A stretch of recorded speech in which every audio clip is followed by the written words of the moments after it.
Proposta na mesa do Flamengo e Arsenal oferece ao Flamengo 80 milhões de reais para tentar tirar jogador do Flamengo. Jogador que vem se destacando, jogador que está sendo muito importante para o elenco. Por isso eu peço a você se inscreva no canal, ative o sininho da notificação. É muito importante que você apoie meu trabalho que está só começando aqui no YouTube. O meu trabalho que com você está chegando em lugares altos esse canal. Então é isso, pessoal, não custa nada, é de graça, se inscreve, curte o vídeo porque isso me ajuda demais para você. Não custa nada, mas para mim ajuda muito. Eu vou estar falando aqui sobre um negócio que tem me irritado muito, é sobre a torcida do Flamengo nas redes sociais. A torcida do Flamengo, uma parte, tem colocado assim no Twitter e outros lugares também como o Instagram, dizendo que vai torcer para o Flamengo não tomar uma goleada do Fluminense na quinta-feira. Aí eu fico pensando, gente, o nosso time já conseguiu coisas que parecia que não dava para conseguir e conseguiu. A gente olha para a final da Libertadores de 2019, que estava complicado, e no finalzinho a gente conseguiu ali o resultado. A gente olha para a Copa do Brasil, um resultado recente, contra o Galo, que o Galo ali estava na ascensão ainda, estava jogando bem, era uma das principais equipes. E a gente perdeu na casa do Galo. O Galo construiu um placar lá e o Flamengo estava sem confiança. E quando voltou, a torcida apoiou, a torcida colocou a cara e falou: não, o Flamengo vai ganhar, a gente vai mudar a atmosfera. E fez ali um inferno dentro do Maracanã. O time do Galo ouviu durante os 90 minutos a torcida do Flamengo gritando no ouvido deles. Ou seja, a torcida mudou a atmosfera juntamente com o Gabigol. Então esse papinho de torcer para não tomar goleada, torcer para que o Flamengo perca de pouco. Gente, o Flamengo tem o DNA de vencedor. Teve alguns tropeços, não tá bem, não tá com confiança, mas o Fluminense perdeu 4 jogos, não ganhou 4 jogos, se eu não me engano, empatou e perdeu alguns. Perdeu ontem contra o Corinthians por 2-0 na casa deles, do Corinthians. Então a gente não pode ficar preocupado em perder, a gente tem que se preocupar em ganhar, colocar na mente que o Flamengo, por mais que esteja mal, pode ter uma mudança de chave de uma hora para outra. Então vamos acreditar, vamos confiar no time, vamos despejar nossa confiança nesse time e acreditar que a gente vai conseguir o resultado contra o Fluminense, que é o resultado que a gente precisa para se classificar. Lembrando que o mando de campo é nosso e a gente tem tudo para ganhar esse jogo. E ontem a 8ª rodada do Campeonato Brasileiro acabou e o Fluminense perdeu para o Corinthians, como eu falei. E se o Flamengo tivesse conseguido o resultado ali contra o Cruzeiro, o Flamengo estaria ali brigando com o São Paulo pela disputa da 3ª posição, estaria no G4. O Flamengo, portanto, permaneceu ali no G6 e poderia ter ficado melhor ali na tabela. A gente ficou muito triste por isso, porque quando os outros times tropeçam, o Flamengo não aproveita a oportunidade. E ficou assim: Botafogo ganhou, Palmeiras e Galo empataram, e esse resultado que o Flamengo deixou de ganhar contra o Cruzeiro deixaria a gente mais tranquilo na tabela. E a tabela ficou assim, gente. O Botafogo está fazendo ali milagre para conseguir se manter ali na liderança, com 21 pontos. Com 16 pontos está ali o Palmeiras. Com 15 pontos está o São Paulo, que por sinal está muito bem com o Dorival Júnior. Saudade do Dorival Júnior. O que essa diretoria fez com o Dorival Júnior foi muita sacanagem. Ali em 4º lugar está o Atlético Mineiro com 14 pontos. Em 5º lugar está ali o Grêmio com 14 pontos. E em 6º lugar está o Cruzeiro com 13 pontos. O Flamengo está em 7º lugar com 13 pontos também. E em 8º lugar está o Fluminense. Em 9º lugar está o Fortaleza. Em 10º lugar está o Bragantino. Em 11º lugar está o Atlético Paranaense. Em 12º está o Santos. Em 13º está ali o Internacional. Em 14º está o Corinthians. Em 15º está o Cuiabá. Em 16º está o Bahia. Em 17º está ali o Goiás. Em 18º está o Vasco. E em 19º está o América Mineiro. E em 20º lugar, fechando ali a zona de rebaixamento, está o Coritiba. Ou seja, o Flamengo poderia estar ali brigando ali pela 3ª posição com o São Paulo, dependendo do saldo de gols.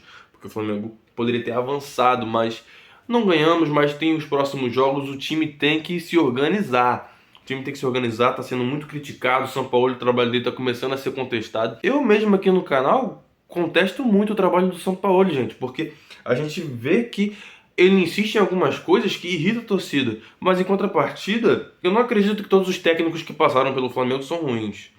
Eu acredito que os jogadores que ainda permanecem lá, os jogadores que participaram das conquistas de 2019 e outros de 2022 que também já estavam desde 2019, a gente vê que não podem mais continuar no Flamengo, porque isso interfere diretamente no comportamento dos jogadores que chegam, porque ele tem um certo tipo de hierarquia e você tendo isso dos jogadores que já foram muito vitoriosos no clube, influencia nos jogadores que vão chegar, e isso acaba atrapalhando o trabalho de um novo técnico do Flamengo. E o problema do Flamengo também não é só a questão do novo técnico, e o problema no Flamengo é por não ter um trabalho sólido, passado de um ano para o outro, um treinador que fica mais de um ano.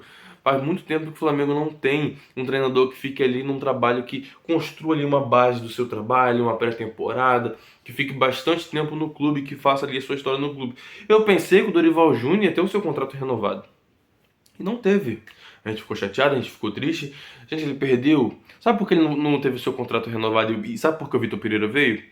Porque ele perdeu os últimos jogos ali do Brasileirão, que não valia mais nada pro Flamengo. O Flamengo já estava classificado para Libertadores. O Flamengo já tinha se classificado para uma porrada de competições. Sabe por que ele perdeu? Porque o time caiu de rendimento. Os jogadores não estavam ali focados, porque já tinham ganhado o que tinha para ganhar. E o Vitor Pereira ele foi contratado porque ele fez o jogo. A final contra o Flamengo foi um jogo bom, mas mesmo assim perdeu. É difícil entender isso, é muito difícil. Gente, ontem teve uma situação muito chata envolvendo o Abel Ferreira. Eu sei que a gente aqui fala de Flamengo, é um canal focado no Flamengo, mas falar de uma situação que, se fosse pessoas ligadas ao Flamengo, a mídia estaria ali massacrando, a mídia estaria ali fazendo o seu papel de querer lacrar em cima do que acontece no Flamengo. O que o Abel Ferreira fez? Ele estava ali após o jogo do Palmeiras e Galo, e ele foi cobrar aos árbitros ali, foi reclamar sobre a partida, e tinha um jornalista filmando ele. E ele percebeu isso, e ele vendo isso, o que ele fez? Ele foi lá, tentou arrancar e conseguiu arrancar o celular da mão do jornalista e falou que ali era um momento de privacidade, que ele queria tratar de assuntos que o jornalista não poderia ver. Só que aí ele está no ambiente, primeiro, ele está no ambiente de trabalho. E o ambiente de trabalho dele não é qualquer um. O ambiente de trabalho dele é onde ele é uma figura pública, é onde tem jornalista trabalhando, fazendo o seu trabalho, eles têm que filmar o que está acontecendo para saber e informar as pessoas, que somos nós que patrocinamos o futebol, porque a gente assiste, a gente vai nos estádios, a gente compra ingresso, a gente compra camisa. Então, a gente tem que estar por dentro do que está acontecendo. Então, o jornalista ele faz esse processo de fazer chegar até você. É isso que a gente faz. E ele quis ali calar o jornalista, justamente num país que pede tanta liberdade para as pessoas, liberdade de expressão, liberdade... E o Abel Ferreira quis agir dessa maneira e foi muito feio. E para ter privacidade, cara, chama o árbitro para conversar em casa, faz ali um churrasco entre vocês dois e vocês conversam sobre a partida. Mas se você tá ali no estádio de futebol e você não quer ser filmado sendo que você é uma figura pública, você sai do futebol. Se fosse ali um diretor do Flamengo, eu não tô aqui querendo defender os diretores do Flamengo não, que pra mim, eu não gosto de nenhum deles. Vivo criticando, vivo batendo aqui no canal, vivo falando deles porque eles fazem as besteiras que eles fazem no Flamengo. Mas se eles pegassem e fizessem isso, se fosse o Marcos Braz ou o Landim, estaria aí a mídia aí, seria até denunciado ali pelo STJD, eu não sei, os órgãos que eles seriam denunciados para poder tomar algum tipo de punição. Eu vejo que passam muito pano ali pro Abel Ferreira e não é tão cobrado como deveria ser. Se fosse o São Paulo fazendo isso, né? São Paulo está sendo bem contestado. Gente, falar aqui sobre proposta no Flamengo. O Arsenal fez uma proposta de 15 milhões de euros pelo Matheus França. 15 milhões de euros que está ali batendo na casa dos 80 milhões de reais. Só que o Flamengo no começo do ano recebeu uma proposta de 20 milhões de euros e negou. Porque o Flamengo entendia que o jogador poderia se valorizar mais. Era um jogador que não é um jogador comum. Claro, eu não vejo muita coisa no Matheus França, vou ser sincero. De verdade, é um jogador bom? É. Mas, falando de valores... O Arsenal aqui apresentou 15 milhões de euros, o Flamengo não aceitou, negou a proposta, e o Flamengo negou porque só aceitaria sentar para negociar a partir de 150 milhões de reais. Ou seja, o Flamengo quer segurar o jogador ao máximo para poder vender ele num preço bem mais alto. E o Flamengo não precisa mais vender jogador esse ano. O Flamengo já bateu aqui a meta orçamentária desse ano em venda de jogadores, mas se vender é só para poder entrar mais dinheiro no clube.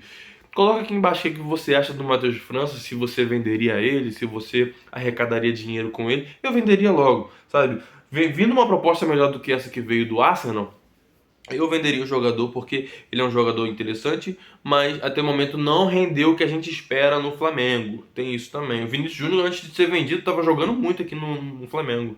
E falar aqui sobre preocupação no Flamengo. O Arrascaeta ele segue sendo dúvida. O Arrascaeta não joga desde o jogo contra o Corinthians. Na verdade, um jogo antes, mas contra o Corinthians ali, no aquecimento, ele sentiu Aí no jogo seguinte ele foi relacionado, mas não jogou, que foi no jogo contra o Nublense. No jogo contra o Cruzeiro também foi desfalque. E agora contra o Fluminense a gente precisa muito desse jogador. Então o Flamengo tem que correr para recuperar ele o quanto antes, pra gente não perder esse jogador, porque o Arrascaeta ele faz muita falta quando ele não está jogando, gente. Então ele, Everton Ribeiro é o caso mais complicado, porque ali é lesão muscular constatada. O Everton Ribeiro, o Flamengo ainda não deu uma nota falando que tem uma lesão ali. Aparentemente é um desgaste, dores, mas não necessariamente uma lesão muscular. Gente, a programação do Flamengo é a seguinte: o Flamengo se representou hoje, treinou, treina amanhã, treina quarta e quinta-feira vai pro jogo. Ou seja, o Flamengo tem que entrar ligado, o Flamengo tem que ir pra cima, o Flamengo tem que conseguir esse resultado pra gente poder não passar mais vergonha esse ano. Se não for na técnica, vai na raça. Então é isso, pessoal. Se inscreva no canal, ative o sininho da notificação. É muito importante que você apoie meu trabalho que está só começando aqui no YouTube. Sabe, é você que faz o meu trabalho avançar, é você que faz o meu trabalho se destacar e subir cada vez mais. E quando você curte o meu vídeo, o YouTube entende que você tá gostando e manda para outras pessoas, sabe? Então, para você é um processo que não custa nada, mas para mim valoriza muito e me motiva ainda mais a trazer conteúdos para vocês. Então é isso, pessoal, se inscreva, tamo junto, saudações rubro-negras. Isso aqui é Flamengo.